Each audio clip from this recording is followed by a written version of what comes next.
Thank God, मैं समझी थी आप नहीं आएंगे। मैंने सोचा कि सचमुच आप मुसीबत में हैं। बताइए क्या बात है? मैडम, कहीं आपने फिर किसी का खून होते हुए तो नहीं देख लिया? खून होते हुए तो नहीं देखा, लेकिन लाश देखी है। लाश? सुजाता बेटे, क्या हुआ? तुम ठीक तो हो? अच्छा हुआ आप आ गए मेहरा अंकल। आपकी तारीफ। मैं एस मेहरा, मैं आलोक कपूर का वकील भी हूं और उसका दोस्त भी। सुजाता ने अभी अभी मुझे फोन पे बताया कि यहाँ कुछ हो गया है। क्या हुआ बेटा? खून, मेरी सौतेली माँ का खून। What?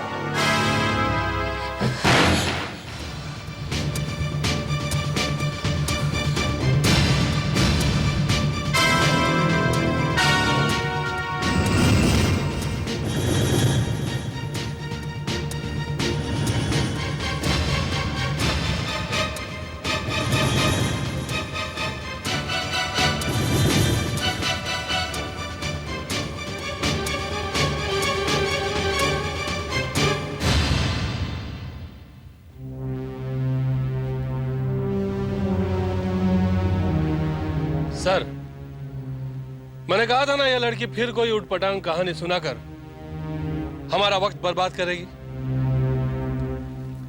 और वही हुआ। मैं सच कह रही हूँ ऑफिसर, आप मेरा विश्वास कीजिए। मैंने अपनी आंखों से यहाँ लाश देखी थी। अरे वहां लाश तो क्या, खून का एक कतरा भी नहीं दिखा। फिर ये मैं कैसे मान लूं कि मिसेस कपूर का खून हुआ है?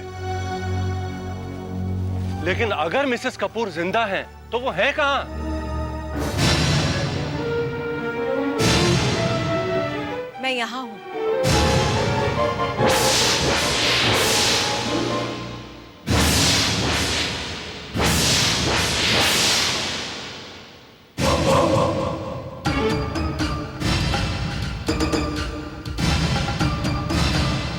नींद नहीं आ रही थी, इसलिए पीछे बीच पर टहलने चली गई थी। लेकिन आप इस वक्त यहाँ क्या कर रहे हैं ऑफिसर? मिस सुजाता ने हमें बुलाया था। इन्होंने फिर एक लाश देखी थी, आपकी लाश। ओह नो, लगता है फिर बेचारी को कोई वहम हो गया है। ऑफिसर वो सब मेरा एक ख्वाब या वहम नहीं, हकीकत थी। हकीकत। यहाँ कुछ गड़बड़ है। गड़बड़ आपके दिमाग में है मिस सुजाता, और यही बात कल खुद आपके डैड ने हमसे कही थी। तो आप सब मुझे पागल समझते हैं? पर मैं पागल नहीं हूँ। नहीं हूँ मैं पागल ऑफिसर, नहीं हूँ मैं पागल, नहीं हूँ मैं पागल।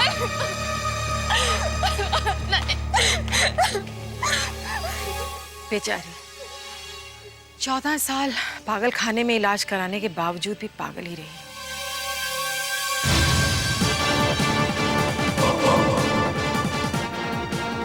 चौदह साल? जी हाँ, बचपन में अपनी मां की मौत से सुजाता अपना मानसिक संतुलन खो बैठी थी। 14 सालों तक इसका इलाज भी चला है, और वैसे मेंटल असाइलम की रिपोर्ट के मुताबिक अब सुजाता बिल्कुल ठीक है। I don't think so. अगर उसकी हरकतें ऐसी ही चलती रही तो मुझे तो लगता है कि हमें उसे वापस पागलखाने भेजना पड़ेगा। नो ऑफिसर, मिस सुजाता की दिमागी हालत इतनी खराब नहीं है कि उन्हें मेंटल असाइलम भेजा जाए।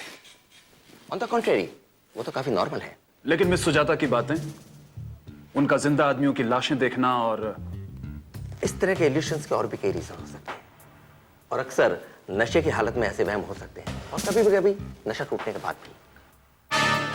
लेकिन मिस सुजाता तो नशा नहीं करती। देखिए, जैसा कि मुझे बताया गया है कि मिस कपूर का काफी दिन तक ट्रीटमेंट चला है, और मेंटल ट्रीटमेंट में कुछ ऐसे सिडेटिव्स होते हैं जो रेगुलर दिए जाते हैं, और अगर बॉडी और दिमाग उसके आदी हो जाएं तो काफी परेशानी भी कर सकते हैं। तो देखिए, मैंने मिस कपूर का ब्लड टेस्ट वगैरह भी करवाया, उनके ट्रीटमेंट की प्रीवियस रिपोर्ट भी मंगवाई है। हो सकता है कि हमें ट्रीटमेंट कंटिन्यू करना पड़े, रेगुलर करना पड़े, और नहीं तो कोई रास्ता ढूंढेंगे। बट आई एम श्योर कि मिस कपूर के ये वहम आसानी से दूर हो जाएंगे। अगर वो सचमुच वहम है तो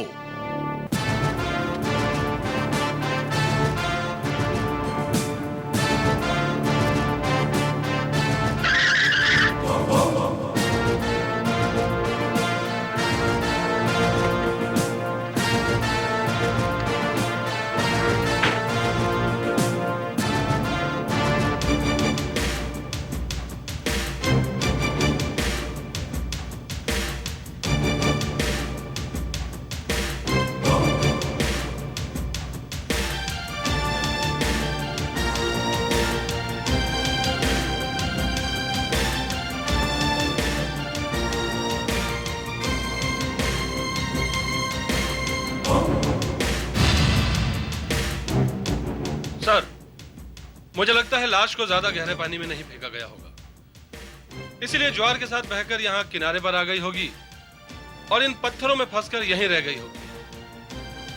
लाश के बारे में कुछ पता चला?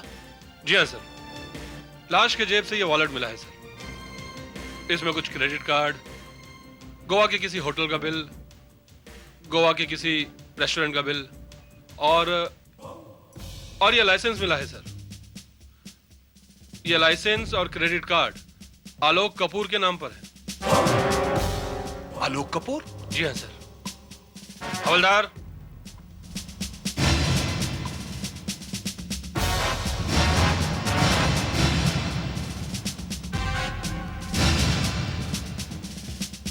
ओह माय गॉड, इसका मतलब है वो लड़की सच बोल रही थी। नहीं, ये नहीं हो सकता। आलोक मुझे छोड़कर नहीं जा सकते। वो लाश जरूर किसी और की होगी। इस बात की तस्दीक हो चुकी है मिसेस कपूर कि वो लाश मिस्टर आलोक कपूर की ही है।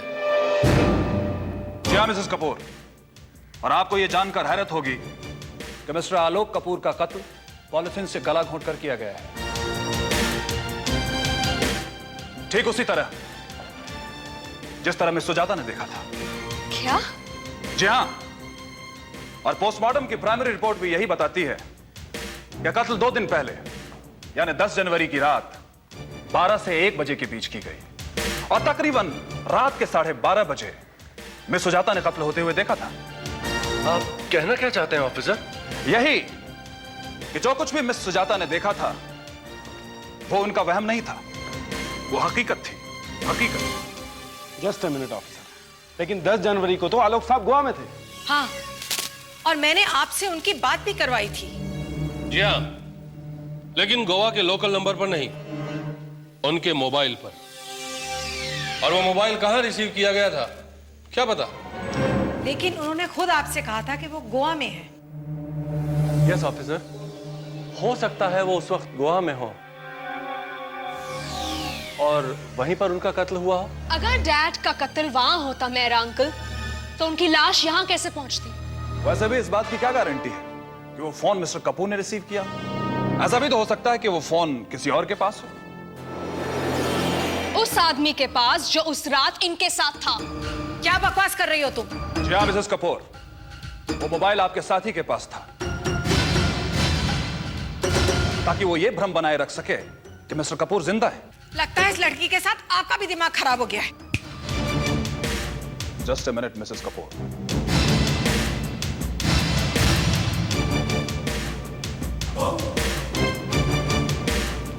मुझे पूरा यकीन है कि आपके साथी को मिस्टर कपूर के लाश बरामद होने की खबर नहीं लगी होगी, इसलिए अभी भी वो भ्रम बनाए रखने की कोशिश जरूर करेगा। क्या आप मुझे मिस्टर कपूर का सेल नंबर देंगी? Cell number? मैं बताती हूँ, 9820087281।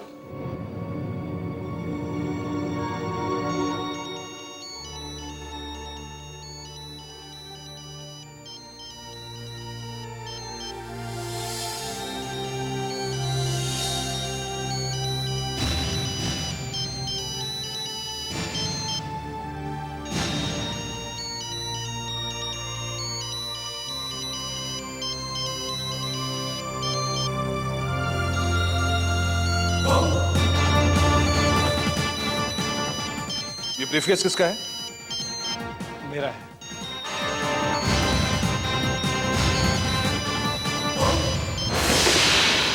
इसे खोलिए। मगर ओपन द ब्रीफकेस।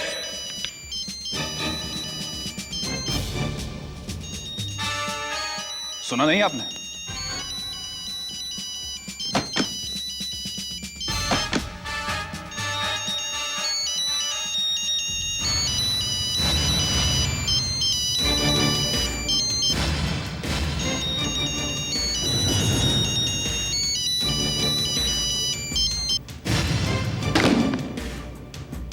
यही है ना मिस्टर कपूर का मोबाइल? तो आप हैं वो मिस्टर एक्स। आप दोनों ने मिस्टर आलोक कपूर को पहले ही खत्म कर दिया था। और मिस सुजाता को पागल साबित करके उसे रास्ते से हटाकर उसकी सारी प्रॉपर्टी पर कब्जा कर लेना चाहते थे, राइट? नहीं ऑफिसर, नहीं, ये झूठ है ऑफिसर। मैंने कुछ नहीं किया ऑफिसर। सीमा, तुम बताओ ना ऑफिसर को कि हमने आलोक साहब का खून नहीं किया। हाँ ऑफिसर, सुजाता को पागल साबित करने के लिए हमने वो लाश वाला नाटक जरूर किया था, लेकिन हमने उसका कत्ल नहीं किया। सॉरी मिसेस कपूर, आप दोनों मिलकर मिस सुजाता को पागलखाने भेजना चाहती थी, मगर अब आप दोनों को 14 साल जेल की सलाखों के पीछे गुजारने पड़ेंगे। और हो सकता है मिस सुजाता की गवाही आप दोनों को फांसी के फंदे तक पहुंचा दे। अब both of you are under arrest. Officer, मेरा यकीन कीजिए, हमने ये कत्ल नहीं किया। हमने आलोक को नहीं मारा, नहीं मारा, नहीं मारा।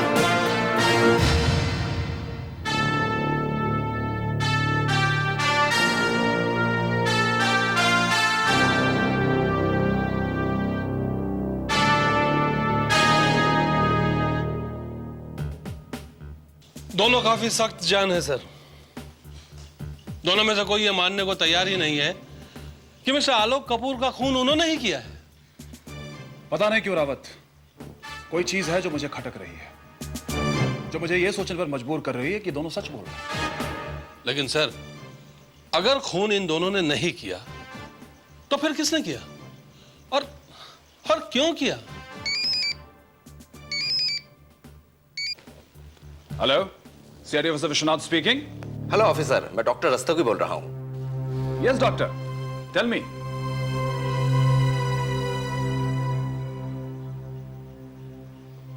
Okay, oh I see, thank you very much sir, thank you. Rawat, लगता है तुम्हारे हर सवाल का जवाब मिल गया। वो चीज भी समझ में आ गई जो मुझे खटक रही थी, और वो है मिस्टर आलोक कपूर की जेब से बरामद होने वाला रेस्टोरेंट का बिल। बेचारा आलोक कपूर उसने तो कभी सपने में भी नहीं सोचा होगा कि मुझे सौंपा गया उसका एक छोटा सा काम उसकी जान का दुश्मन बन जाएगा।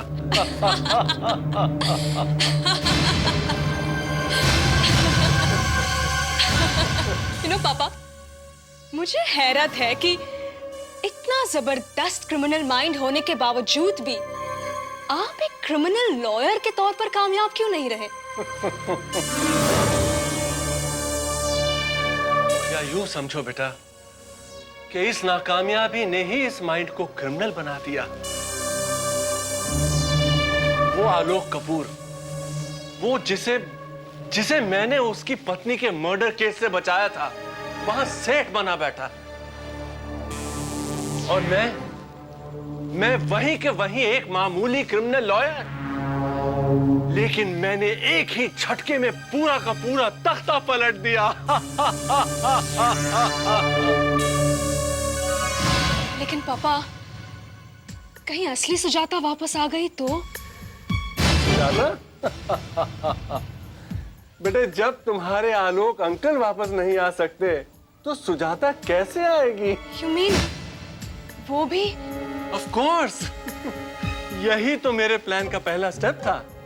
अगर मैं सुजाता को रास्ते से नहीं हटाता तो तुम्हें सुजाता बनाकर यहाँ कैसे लाता? लेकिन पापा, आपने मुझे इस प्लान के बारे में कुछ भी नहीं बताया। आपने तो मुझे ये भी नहीं बताया कि आलोक अंकल मर चुके थे, तो वो ऑफिसर से फोन पर बात किसने की? बेटा, ऑफिसर ने फोन पर आलोक अंकल के साथ ही बात की थी, क्योंकि उस वक्त आलोक अंकल जिंदा थे। वो गोवा में थे और मेरे साथ थे। ओके, किसका फोन था आलोक? क्या बात है? लगता है सुजाता को कोई दौरा पड़ा है। वो कहती है कि उसने मेरा कत्ल होते देखा है। पर ऐसे में तो तुम्हें उनके पास होना चाहिए। मैं भी वही सोच रहा हूँ, लेकिन कल सुबह से पहले कोई फ्लाइट ही नहीं है। एक काम करते हैं, मैं गाड़ी लेके आया हूँ, let's drive down. Good idea.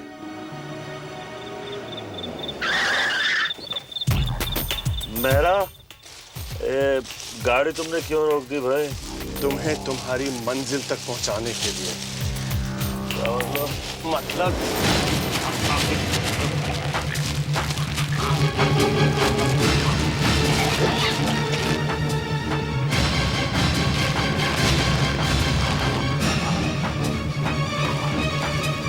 तुम मुझे मारना क्यों चाहते हो? मजबूरी थी। अगर आलोक यहां आ जाता तो तुम्हें देखते ही पहचान लेता और फिर 2 मिनट में सारा का सारा खेल खत्म हो जाता। उसकी लाश को यहां लाना जरूरी था ताकि तुम्हारे बयान को सच साबित किया जा सके। और हमारा बाकी का काम मिसेस कपूर ने खुद आसान कर दिया। मुझे पागल साबित करने के लिए जो नाटक उन्होंने किया था, उसी ने उन्हें फंसा दिया। और अब वो सारी जिंदगी जेल की सलाखों के पीछे ही गुजारेगी।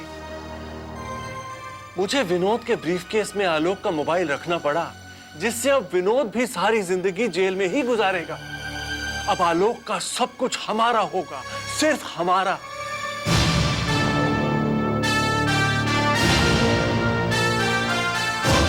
बस अफसोस रहेगा तो सिर्फ इसी बात का कि तुम सारी जिंदगी लोगों के सामने मुझे पिता नहीं कह सकोगी। आप जैसे आदमी को पिता कहलाने का हक भी नहीं है।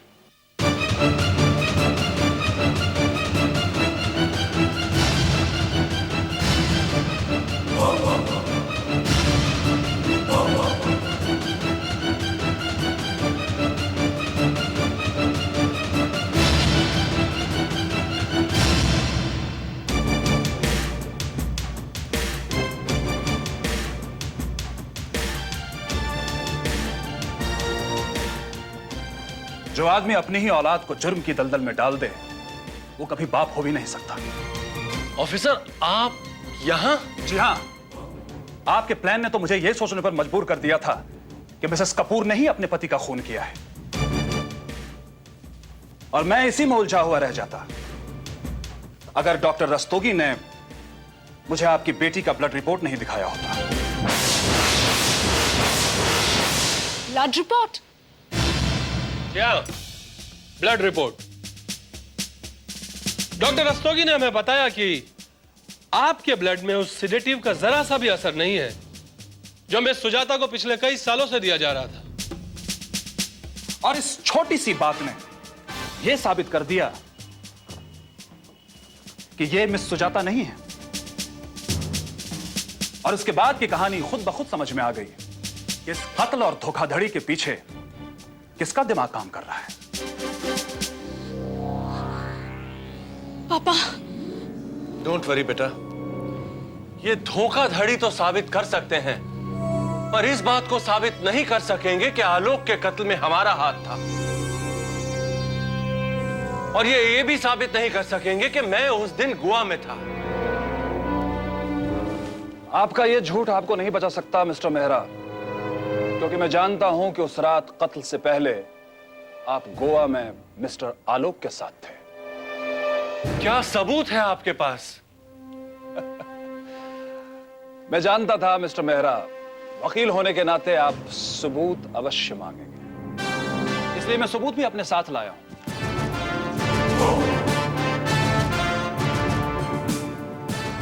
यह है गोवा के रेस्टोरेंट का वो बिल जिसे आपने अपने क्रेडिट कार्ड के थ्रू पे किया था।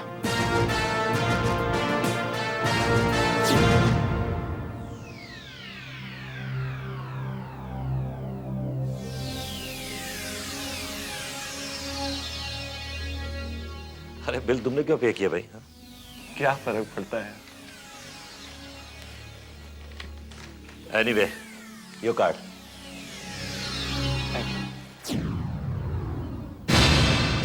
इस बिल पर आपका नाम, आपका सिग्नेचर, टाइम, जगह सब कुछ दर्ज है। और ये हमें मिस्टर आलोक की लाश के वॉलेट से मिला है। और मुझे पूरा यकीन है ये छोटा सा पर्चा आपको अदालत में कातिल साबित करने के लिए काफी है। आप समझ में आया मिस कि आपके बाप एक नाकाम क्रिमिनल लॉयर क्यों हैं? मैं बताता हूं मिस्टर मेहरा, आप नाकाम इसलिए रहे कि आपने कानून पर नहीं बल्कि जुर्म पर भरोसा किया। और जुर्म वो सांप है ये जिसकी आस्तीन में पलता है उसी को डसता है। ये किसी को नहीं बख्शता, किसी को भी नहीं।